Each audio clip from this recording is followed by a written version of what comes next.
Saudações cristãs a todos aqueles que visitam este canal. Eu sou o pesquisador Marcos Lopes e nesta série estamos tratando sobre se a Igreja Católica Romana é de fato uma igreja cristã. Bem, devemos verificar se suas doutrinas estão em consonância com as Escrituras Sagradas. Se os seus ensinos estiverem de acordo com a Bíblia Sagrada, aí ela pode se intitular uma igreja cristã. Todavia, a Igreja Católica Romana se intitula ser a única igreja verdadeira sobre a face da terra. Bem, diante disso também, as suas doutrinas vão ser examinadas para ver se de fato procedem, né, as suas alegações. Existe uma doutrina da Igreja Católica Romana que ela se opõe fortemente à doutrina dos protestantes, né? E eu estou me referindo a uma doutrina sobre a certeza de salvação. Então, por exemplo, eu estou aqui com um site aberto chamado Apologistas da Fé Católica, um site em defesa da doutrina apostólica da Santa Igreja de Cristo, a católica, apostólica romana. Bem, este site, que eu vou deixar aqui o link aqui embaixo, está falando que a perseverança dos santos é uma falácia lógica. Ou seja, a doutrina ensinada pelos reformadores protestantes no século XVI, que se libertaram da Igreja Católica, segundo a Igreja Católica, é uma falácia lógica. Eles chegam a dizer o seguinte, que existem muitas doutrinas dentro do cristianismo sobre as quais os católicos e os protestantes simplesmente não veem olho a olho. Leremos a mesma passagem de maneira diferente, ou os católicos citarão a passagem ou tradição que os protestantes não consideram autoritária. Essas disputas podem ser difíceis de resolver, particularmente se não podemos nem concordar se a igreja tem ou não autoridade para resolver tais questões. Mas há algumas doutrinas nas quais a posição protestante comum é literalmente baseada em uma falácia lógica. Então, para, no caso, os católicos romanos, é uma falácia lógica acreditar na perseverança dos santos. Bem, devemos analisar biblicamente se de fato seria uma falácia lógica nós acreditarmos na perseverança dos santos. Porque se trata de uma falácia histórica ou teológica, logicamente os protestantes eles estão num grande problema teológico. Então se faz necessário nós sabermos se de fato os protestantes estão equivocados. Bem, a consequência importante da doutrina das penitências e das indulgências é que o católico romano, embora batizado e crismado, jamais pode ter certeza de sua salvação. E aquele sentimento de segurança espiritual, que é uma grande bênção para o protestante, é algo que não pode ser desfrutado pelo católico romano. Bem, se uma pessoa espiritualmente sensível, que pensa além da sua religião, ele vai perceber que devemos nos enquadrar não somente nas tradições, mas principalmente na Bíblia Sagrada, certo? O católico romano, ele quando está para morrer, está moribundo, depois de fazer tudo o que pôde, né? E depois, no último ritual que foi concluído, né? Ele recebe a notícia de que terá que ir para o purgatório, né? Ou seja, mesmo que ele fez tudo que a Igreja Católica determinou, o purgatório o aguarda, né? Contanto que essa doutrina também não tem base nem sustentação bíblica, ok?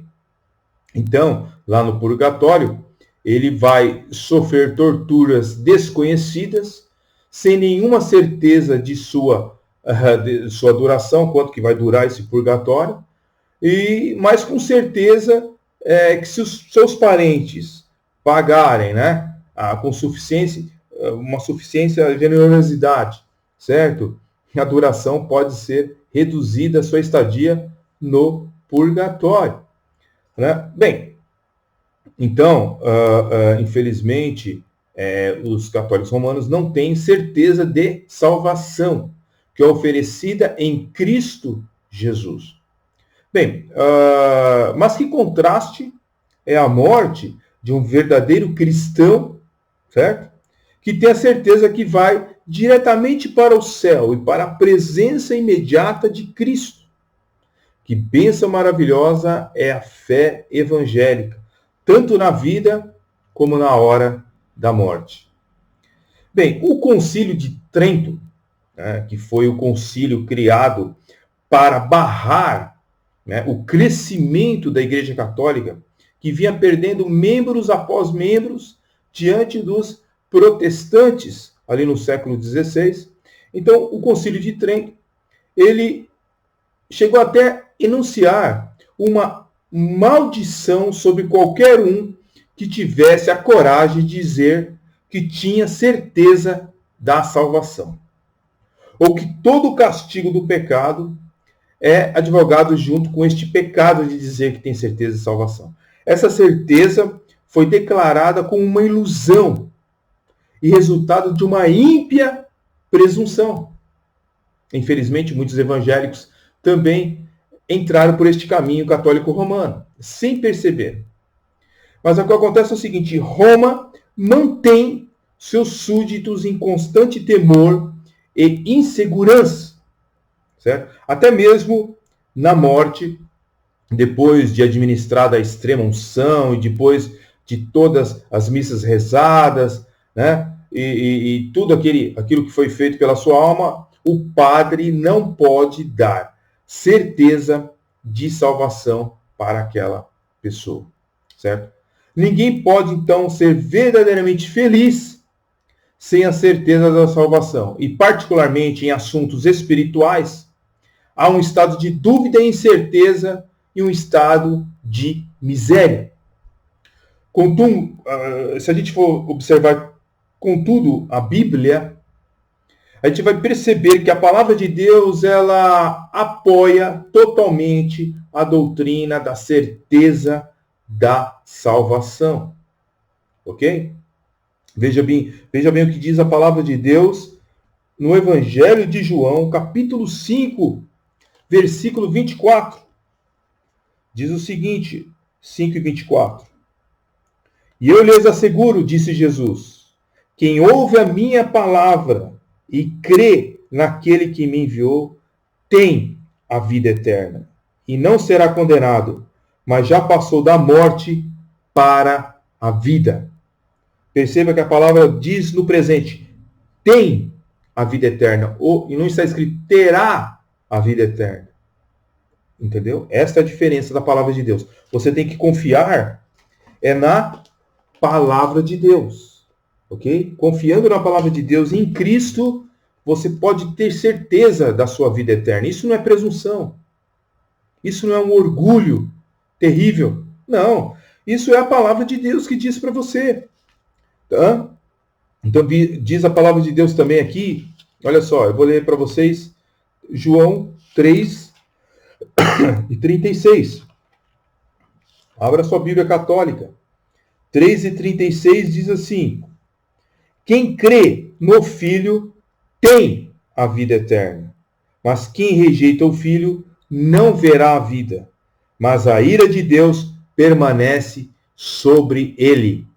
Ou seja, quem crê no Filho não terá a vida eterna, tem a vida eterna. Então a certeza da salvação, meus queridos, é algo que está expressado em todo o Novo Testamento. Tá? É uma doutrina bíblica. É chamada perseverança dos santos. Ok? Nós vemos também que a Bíblia nos diz em 1 João 1 e 7, a Bíblia nos diz que o sangue de Jesus Cristo, seu Filho, nos purifica de todo o pecado. Né? E que, segundo Coríntios 5, versículo 8, diz assim, que deixar o corpo é habitar com o Senhor. Paulo, ele esperava, na sua morte, ir imediatamente à presença de Deus. Tá? Então, nós vemos aqui essa narrativa também em Lucas, capítulo 16, versículo 19 a 31, conta a história dos seios de Abraão, de Lázaro, ok?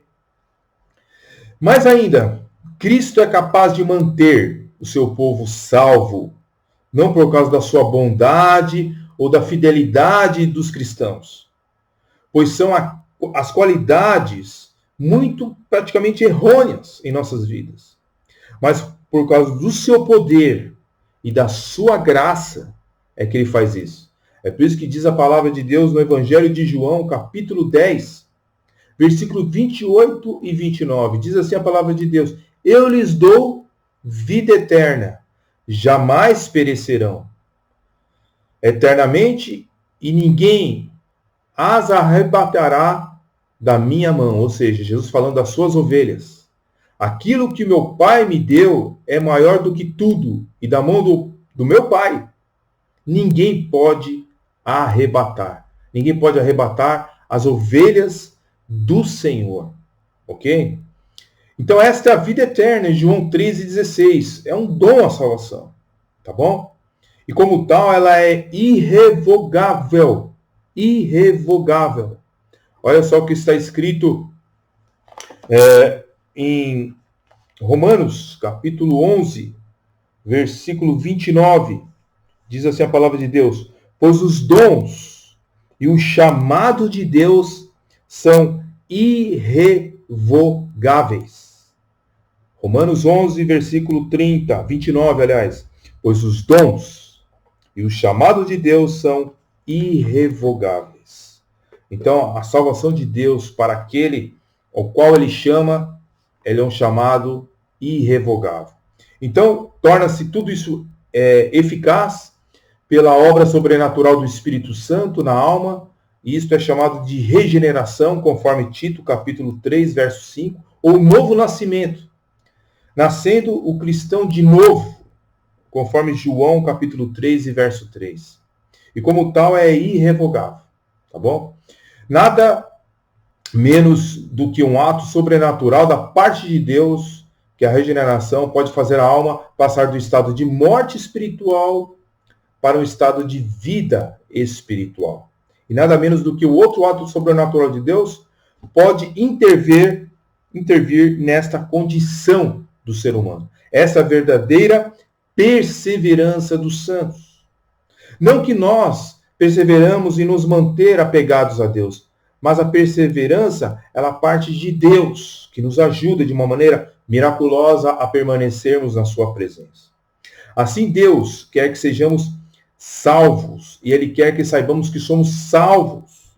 Nele podemos confiar em sua palavra. Nós temos uma salvação que é completa, uma salvação que atende a todas as necessidades do pecador. No protestantismo, a salvação está presente quando o pecador aceita Cristo como Salvador. Então, já no catolicismo romano é diferente, né? A salvação é a questão dos seus concílios, das suas tradições, daquilo que ele faz para poder ser salvo, né? Então, é algo diferente, né? O pecador ele tem que trabalhar no romanismo para ganhar a sua salvação. Entendeu? É bem diferente. E no protestantismo é somente a graça, acreditar na graça de Deus, entregando sua vida para Cristo Jesus. Infelizmente, tudo isso que eu estou falando para vocês permaneceu no Concílio de Trento. Ok? Isso permanece na Igreja Católica. E a Igreja considera anátema, certo? Você ter certeza da sua salvação. Ok? Por isso, não existe um católico romano que desfrute da certeza da vida eterna. Nem o modernismo, nem o liberalismo pode dar também certeza, tá? De nada. Ok? E o judaísmo, nem o islamismo, Nem qualquer religião pode fazer isso. Só o protestantismo evangélico, através de Cristo, pode te dar esta certeza. Essa foi a mensagem da Reforma no século XVI, quando pregaram a justificação pela fé somente. Somente. Uma coisa muito curiosa em conexão com o que estamos falando foi a morte do Papa Pio XII, em 1958. Seu médico particular, Dr. Galeazzi Lisi, ele escreveu logo após um artigo para ser publicado em um jornal de Roma, o qual ele descrevia que a morte agonizante deste Papa, chamado Papa Pio XII, e falou do temor e da insegurança do Papa quanto ao seu futuro. Mas o artigo encontrou uma forte oposição da parte das autoridades eclesiásticas romanas. Os exemplares do jornal foram confiscados antes que fossem distribuídos, e o Dr. Lisi foi imediatamente despedido de sua posição. O Dr. Walter Montano, naquele tempo, o editor de uma revista, também lembrou que quando o Papa Benedito Benedito XV, ele morreu em 1922, uma reportagem semelhante foi feita ao seu respeito sobre sua morte. Mas, infelizmente, também os padres católicos, a cúpula ali, tentou abafar este caso. Ou seja, existe uma angústia na morte da pessoa quando ela não tem certeza da salvação. Ela está indo para a morte sem saber para onde está indo, né? Então, essas coisas é algo terrível. Você deve pensar sobre essas questões, tá? Se o Papa Pio XII tivesse tido coragem de expressar praticamente a sua fé no único que morreu pelos nossos pecados, e se ele tivesse percebido que há um único mediador entre Deus e o homem, Jesus Cristo, e se ele tivesse aceitado o fato que a morte de Cristo invalidou qualquer outro sacrifício, e que ele morreu uma vez por todas, pelos nossos pecados, certo? Então o Papa Pio XII não teria enfrentado uma morte de medo e desespero, uma morte de agonia. Pelo contrário, ele teria sido capaz de dizer: eu sei em quem tenho crido. Que você possa também ter um encontro com Cristo, com o verdadeiro Jesus Cristo.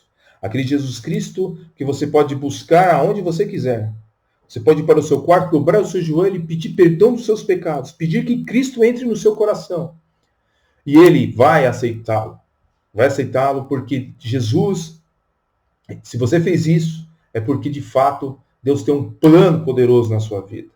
E que você possa ter um encontro real com Jesus Cristo e ter certeza da sua salvação. Bem, que Deus possa te abençoar, que Jesus Cristo possa ser o norte da tua vida. Deixe seus likes, seus comentários. Se quiser se inscrever neste canal, seja bem-vindo. Deus abençoe em nome de Jesus.